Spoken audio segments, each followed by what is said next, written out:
오늘 우리에게 주시는 하나님의 말씀은 사사기 16장 17절에서 31절 말씀입니다.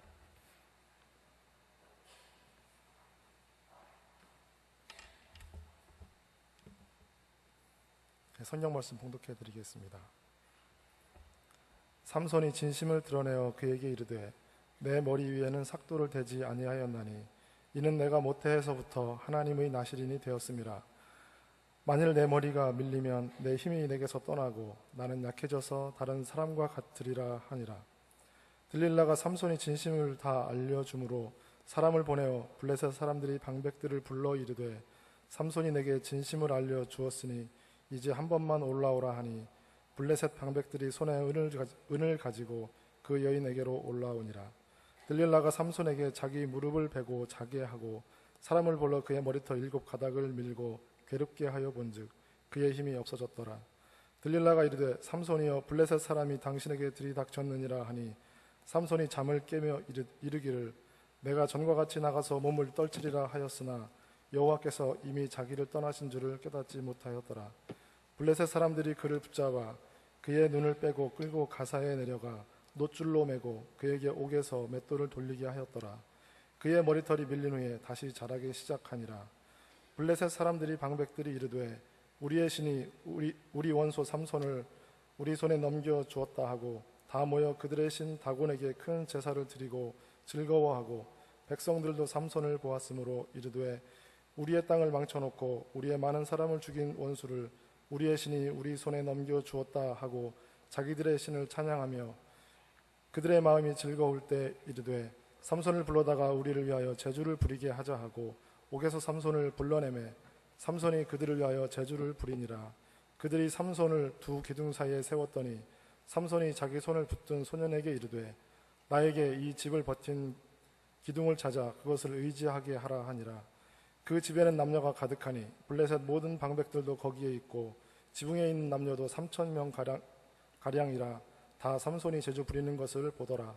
삼손이 여호와께 부르짖어 이르되 주 여호와여 구하옵나니 나를 생각하옵소서.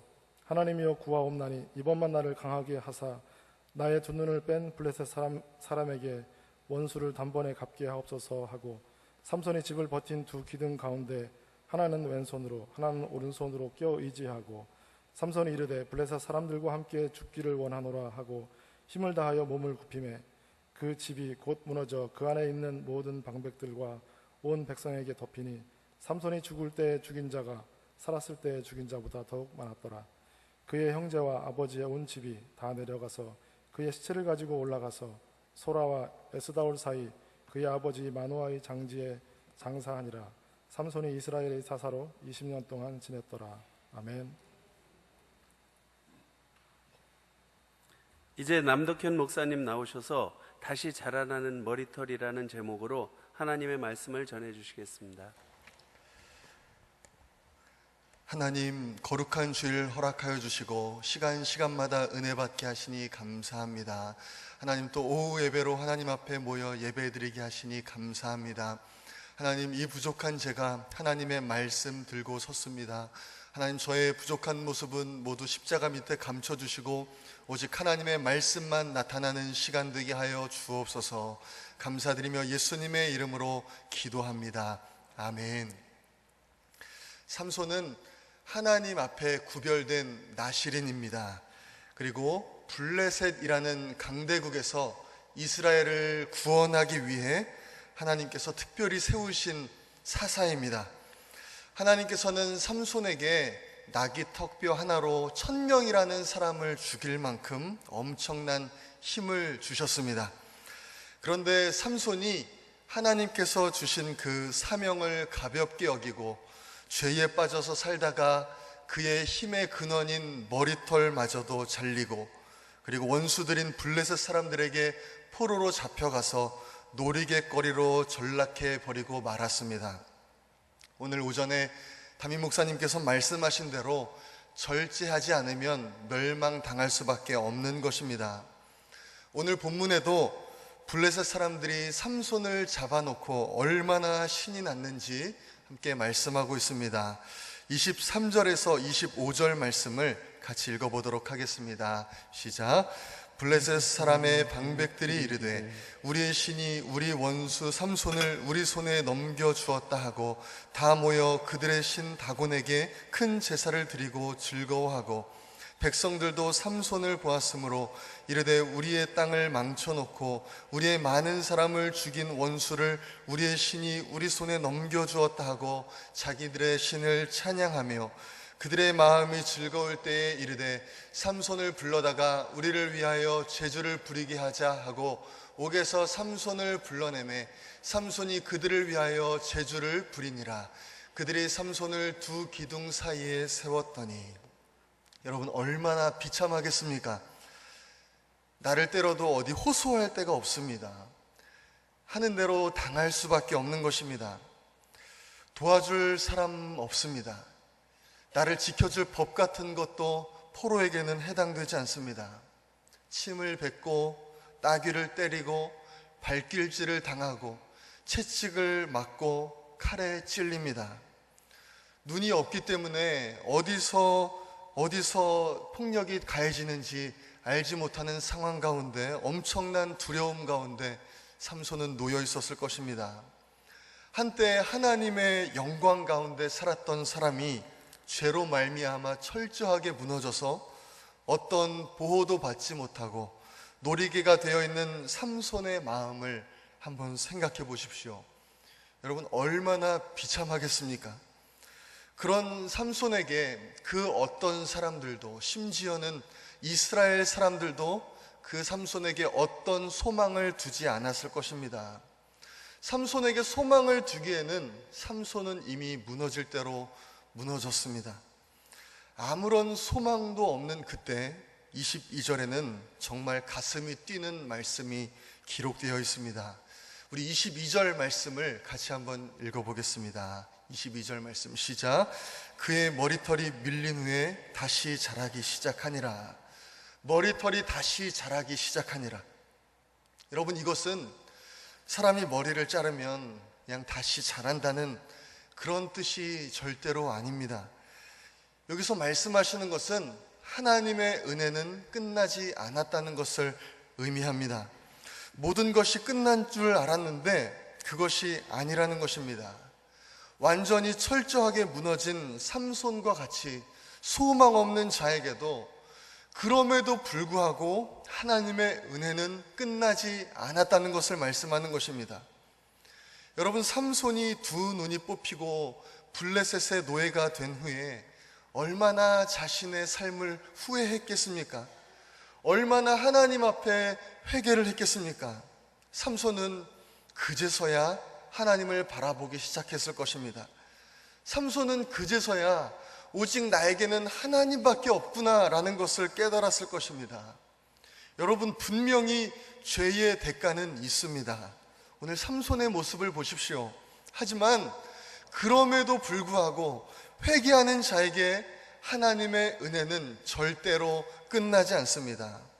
모든 사람이 버린 사람이라 할지라도 하나님은 절대로 버리지 않습니다. 모든 사람이 포기한 사람이라 할지라도 하나님은 절대로 포기하지 않으십니다. 그렇기 때문에 넘어져도 하나님께 다시 나오고 또 넘어져도 하나님께 다시 나와야 합니다. 베드로는 예수님께 이렇게 질문했습니다. 예수님, 나에게 죄를 지은 사람은 7번까지 용서해주면 되겠습니까? 베드로는 자신이 예수님께 칭찬받을 줄 알고 그렇게 질문했습니다. 아, 베드로야, 너가 7번씩이나 다른 사람을 용서해 주다니 정말 대단하구나. 베드로는 이 대답을 기대했을 것입니다. 하지만 예수님께서는 그런 베드로에게 7번뿐만 아니라 7번씩 70번까지도 용서하라, 그렇게 말씀하십니다. 여기서 7은 완전수 7을 뜻합니다. 예수님께서는 490번 용서하라는 말씀이 아니라 7번을 70번까지 그만큼 완전하게, 그것이 몇 번이든지 불구하고 용서하라고 말씀하시는 것입니다.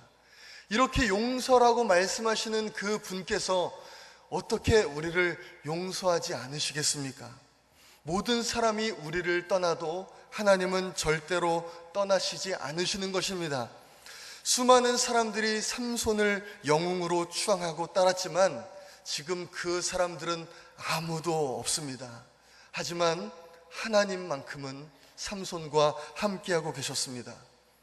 블레셋 사람들이 삼손의 머리카락을 자르고 삼손의 손발을 묶고 삼손의 목에 칼을 채워도 삼손의 머리털이 다시 자라나는 것을 막지 못했던 것처럼 우리를 향한 하나님의 은혜, 우리의 죄악과 우리의 신실하지 않음과 우리의 추악함에도 불구하고, 그럼에도 불구하고 우리에게 부어지는 하나님의 은혜는 그 어떤 것도 막을 수가 없는 것입니다.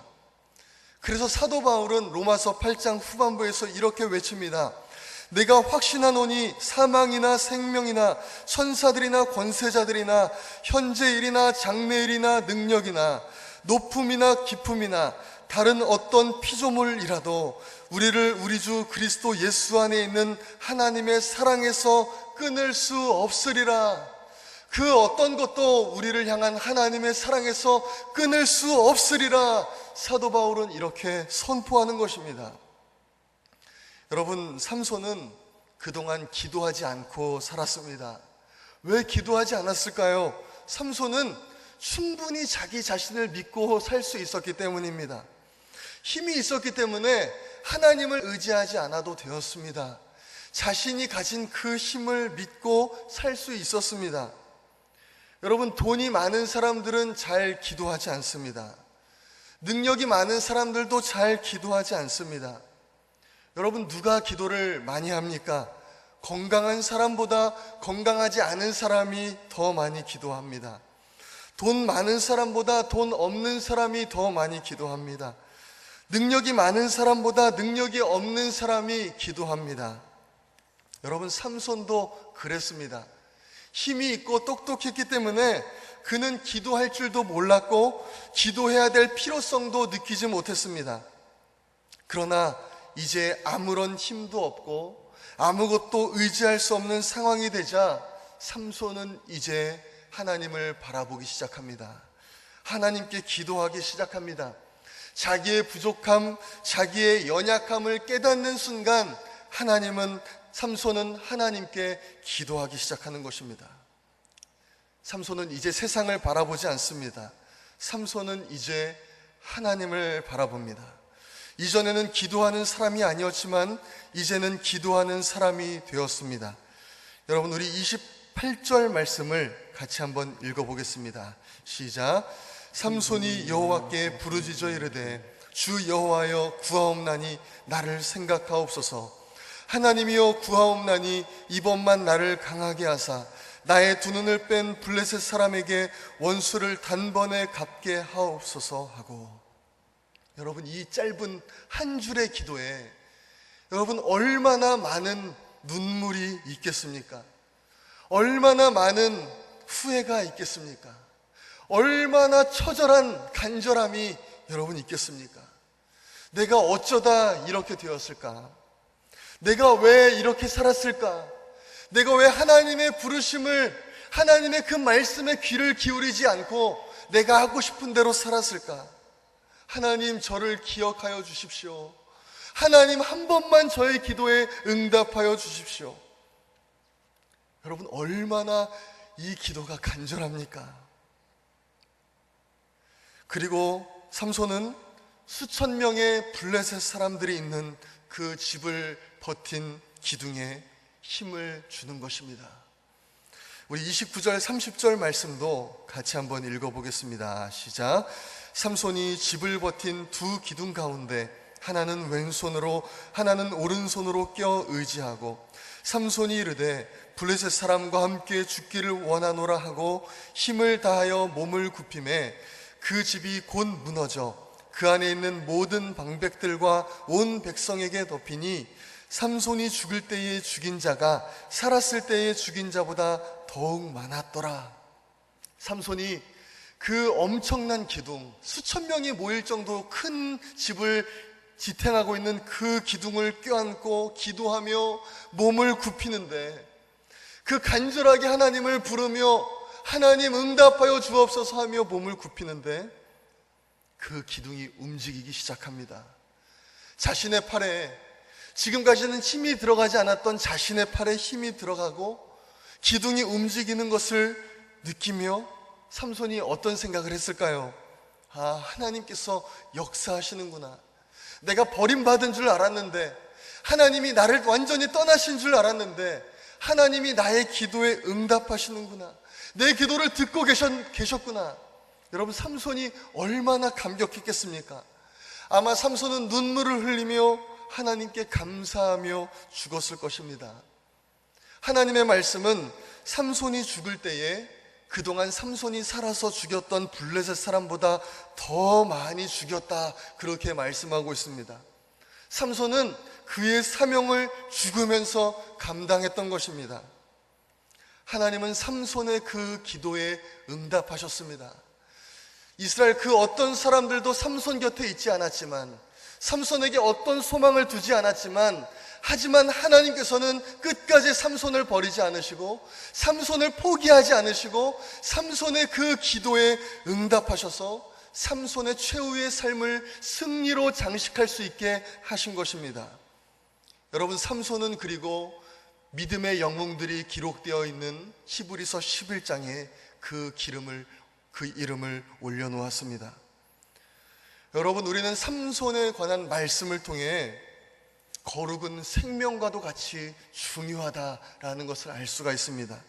죄는 조금씩 나를 삼키고 하나님과 멀어뜨리게 하고 결국에는 파멸시킨다라는 것을 알 수가 있습니다. 여러분, 하지만 거기서 끝이 아니라는 것입니다. 넘어진 자에게도, 완전히 실패한 자에게도 하나님의 은혜는 멈추지 않는다는 것입니다. 모든 사람이 포기해도, 완전히 절망 같은 상황 가운데서도 그 사람이 하나님께로 돌아온다면 하나님은 역사하신다는 것입니다. 여러분, 물론 가장 좋은 것은 눈이 뽑히기 전에 하나님 앞에 제대로 서는 것입니다. 좋으신 하나님 앞에 지금 돌아오는 것입니다. 여러분, 하나님은 우리가 사는 이 세상 가운데 우리를 절대로 포기하지 않으시고 끝까지 이 세상에 있는 모든 사람들을 하나님의 품으로 부르실 것입니다. 그 사람이 호흡이 끝나는 그 순간까지도 하나님의 사람들을 보내시고 말씀하셔서 그 사람이 예수님을 영접하고 구원받기를 원하십니다. 그리고 그렇게 행하실 것입니다. 여러분, 하지만 죽은 이후에는 기회가 없습니다. 죽은 이후에는 삼손이 당한 것과는 비교도 안 되게 처참하고 잔인하게 영원토록 끔찍한 고문으로 고통을 받게 되는 것입니다. 예수님께로 온전히 돌아오지 못한 사람은 그런 결과를 받게 되는 것입니다. 여러분, 우리는 죄를 가볍게 넘어가면 절대로 안 됩니다. 삼손도 처음에는 가벼운 죄였습니다. C.S. 루이스는 이렇게 말했습니다. 지옥으로 가는 길은 결코 벼랑이 아닙니다. 지옥으로 향한 길은 밋밋한 내리막길입니다. 사람들은 그 길을 기분 좋게 걸어갑니다. 여러분, 만약 하나님을 떠난 분이 계시다면 지금도 우리를 애타게 부르시는 그 하나님 앞에 돌아오시기를 간절히 소망합니다. 우리를 용서하시는 그 하나님 앞에 돌아오십시오. 하나님께 도와달라고 외치십시오. 하나님은 우리를 도우시기 원하십니다. 어떻게 해서든지 우리를 회복시키기 원하십니다. 우리가 고통받는 모습을 보면서 잘됐다 그렇게 생각하시는 분이 절대로 아닌 것입니다. 여러분, 베드로를 한번 생각해 보십시오. 예수님께서 채찍에 맞으시고 십자가에 돌아가시던 그 밤에 베드로는 예수님의 수제자면서도 예수님을 3번씩이나 부인하고 저주했습니다. 여러분, 베드로의 마음을 한번 생각해 보십시오. 얼마나 스스로 자괴감이 심했겠습니까? 내가 이러고도 예수님의 사람인가? 예수님의 제자인가? 아니, 내가 이러고도 사람인가? 그동안 동고동락했던 예수님을 수제자인 내가 모른다고 부인하다니. 여러분, 그것은요, 사람으로서 견딜 수 없는 아주 치욕입니다. 엄청난 수치였을 것입니다. 베드로의 자존감은 땅속 깊이, 아주 깊이 내려갔을 것입니다. 여러분, 그런 베드로에게 예수님이 부활하셔서 나타나십니다. 그리고 모닥불을 피우시고 베드로에게 음식을 권하십니다. 그리고는 베드로에게 예수님이 너가 왜 나에게 그러냐고 물으시면 어떡하지? 라고 두려워하고 있는 그 베드로에게 한마디도 너가 어쩌면 나에게 그렇게 나를 모른다고 부인할 수 있냐? 물어보지 않으시고, 그 똑같은 상황, 베드로가 예수님을 부인했던 그 똑같은 상황, 그 모닥불 그 상황들을 만들어 놓으시고 한 가지를 물으시는 것입니다. 베드로야, 내가 나를 사랑하느냐? 베드로야, 내가 나를 사랑하느냐? 베드로는 엄청 놀랐을 것입니다. 자신을 질책하실 줄 알았는데 내가 아직도 나를 사랑하느냐 물으시는 것입니다. 베드로는 예수님에게 사랑한다고 고백합니다. 예수님에게 사랑한다고 고백할수록 베드로는 자신 안에 있는 그런 믿음과 사랑이 회복되는 것을 느낍니다. 예수님은 베드로가 3번 부인했던 것처럼 3번 물으십니다. 베드로야, 내가 나를 아직도 사랑하느냐? 여러분, 예수님께서 원하시는 것, 베드로가 회복되는 것이었습니다. 베드로의 그 상처가 치유되는 것이었습니다. 여러분, 예수님은 우리의 죄를 정죄하는 데 관심이 있지 않으십니다.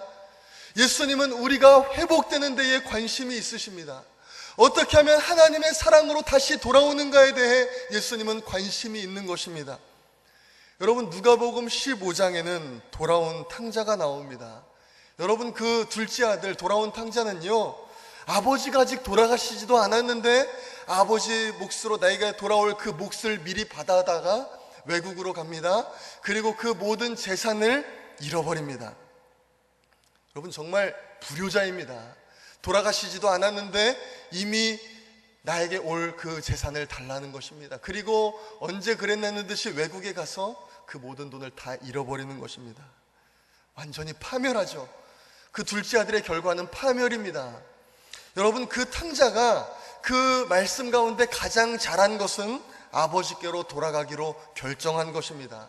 여러분, 거기서 아버지가 뜻하는 것은 바로 하나님이십니다. 여러분, 그 탕자가 이제 마을 가까이, 아직 마을 근처에 오지도 않았는데 아버지가 그 탕자를 어떻게 기다리냐면, 이놈의 자식, 내가 오기만 하면은 다리 몽둥이를 부러뜨려야지, 네가 가져갔던 내 재산 어디에 있냐고 물어봐야지, 너가 그것을 가지고 어떻게 썼는지 물어봐야지 하면서 씩씩거리면서 기다리는 것이 아니라, 성경 말씀을 보니까 아직도 거리가 먼데 아버지가 그를 보고 측은히 여겨 달려가 목을 안고 입을 맞추니라고 말씀합니다.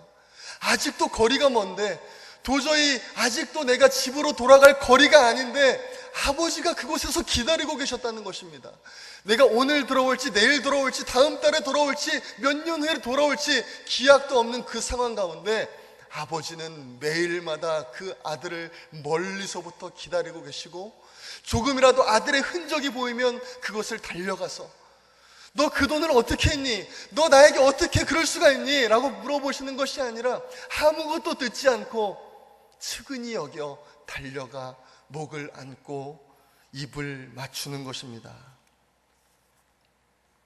여러분, 하나님은 이런 분이십니다. 하나님은 이렇게나 좋으신 분이십니다. 하나님이 나를 사랑하지 않는다고요? 내가 이렇게나 하나님을 멀리했기 때문에 하나님은 이제 나를 포기했을 거라고요?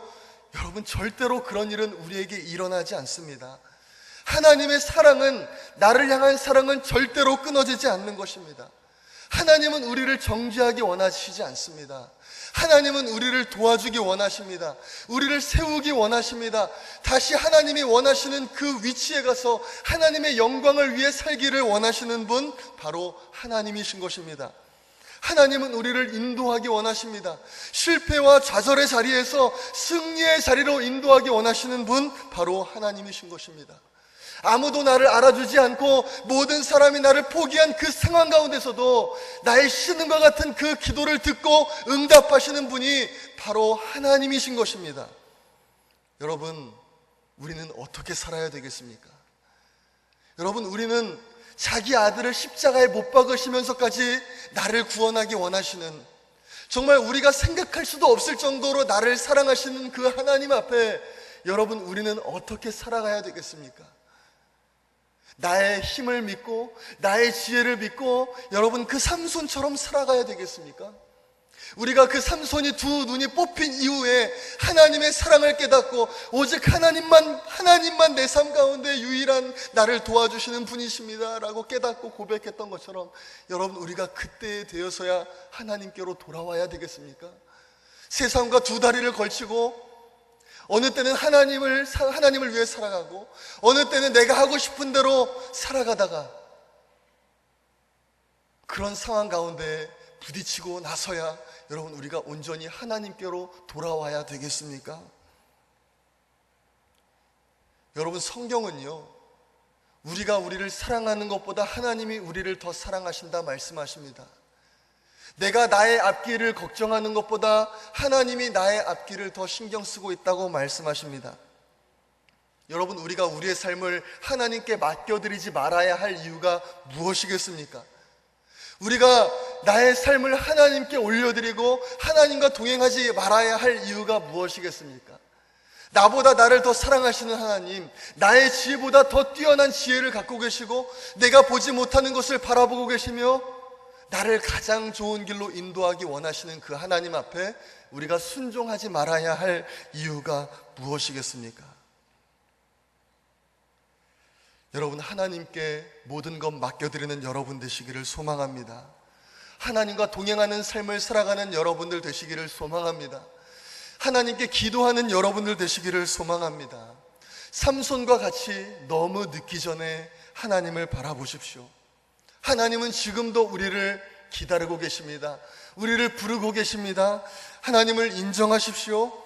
나보다 나를 더 사랑하시고 나보다 지혜가 더 뛰어나신 하나님께 여러분의 삶을 맡겨드리십시오.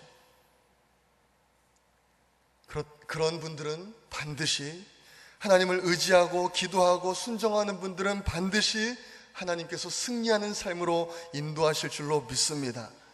우리를 끝까지 포기하지 않으시고 우리를 어떤 상황 가운데서도 버리지 않으시고 모든 사람이 우리를 포기할지라도 우리를 버릴지라도 소망 없다 말할지라도 끝까지 우리와 함께 계시며 우리를 도와주기 원하시는 그 하나님 한 분 붙잡고 동행하며 승리하시는 우리 모든 성도님들 되시기를 간절히 소망합니다. 살아계신 하나님, 은혜와 사랑에 감사드립니다. 하나님, 우리가 과연 어떤 존재이길래 우리를 이토록 사랑하시고 우리를 끝까지 포기하지 않으시고 우리를 버리지 않으시며 우리의 기도를 들으시고 우리의 삶을 인도하시니 하나님 너무나 감사드립니다. 하나님, 오늘 삼손의 말씀을 통해 아버지, 모든 사람의 삼손을 버리고 포기했을지라도 하나님께서는 끝까지 그와 함께 계셔서 삼손의 삶을 승리로 장식하게 하신 것을 함께 나누었습니다. 아버지, 그 어떤 것도 우리를 향한 하나님의 사랑에서 끊을 수 없음을 함께 나누었습니다. 하나님, 우리도 하나님의 그 사랑을 기억하고 하나님, 우리를 끝까지 사랑하시는 그 하나님 붙잡고 승리하는 우리 모든 성도님들 될 수 있도록 인도하여 주옵소서. 하나님, 이 나라 이 민족을 하나님께 올려드립니다. 하나님, 이 나라 이 민족이 이 마지막 때에 하나님의 영광을 나타내는 우리 대한민국 되게 하여 주시고 아버지, 선교한국 되게 하시고 이 땅을 통해 수많은 민족들이 하나님의 영광을 보게 하여 주옵소서. 하나님, 북한을 기억하여 주셔서 아버지, 하루빨리 남한과 북한이 복음으로 통일될 수 있도록 역사하여 주시옵소서. 우리 한국의 지도자들, 정치자들에게 하나님의 마음을 부어주시고 하나님의 뜻대로 아버지 다스릴 수 있도록 인도하여 주시기를 간절히 소망합니다. 하나님, 우리 교회를 지금까지 인도하신 하나님을 찬양합니다. 하나님, 우리 교회가 우리 한국의 정말 빛과 소금의 존재 그 역할을 하는 우리 교회 되게 하시고 이 마지막 때 구원의 방주로서의 사명을 사명을 넉넉히 감당케 하여 주옵소서. 만천백의 비전을 속히 이루어 주옵소서. 하나님께서 세우신 우리 담임 목사님 건강과 가정 지켜주시고 성령의 능력을 갑절로 더하시며, 우리 목사님 말씀 선포하실 때마다, 기도하실 때마다 성령님께서 더 놀랍도록 응답하시고 역사하여 주옵소서. 하나님, 여름 성경학교 수련회 그리고 단기 선교가 준비하고 진행 가운데 있습니다. 하나님, 다음 세대들이 하나님의 영광을 나타내며 세워지기를 소망합니다. 주여 역사하여 주셔서 아버지, 우리 한국교회가 영국과 같지 않게 하시고 미국과 같지 않게 하시고 다음 세대가 더욱더 부흥하는 역사를 허락하여 주옵소서. 하나님, 오늘 초등예담교회가 하나님 앞에 헌신을 결단하며 예배드립니다. 우리 초등예담교회 하나님 놀라운 은혜를 부어주시고 성령으로 충만케 하여 주시옵소서. 교회 리모델링과 주차장 구입을 위해 모든 성도 기도하며 준비하고 있습니다. 하나님께서 개입하시고 주관하시고 영광받아 주옵소서. 감사드리며 예수님의 이름으로 기도합니다. 아멘.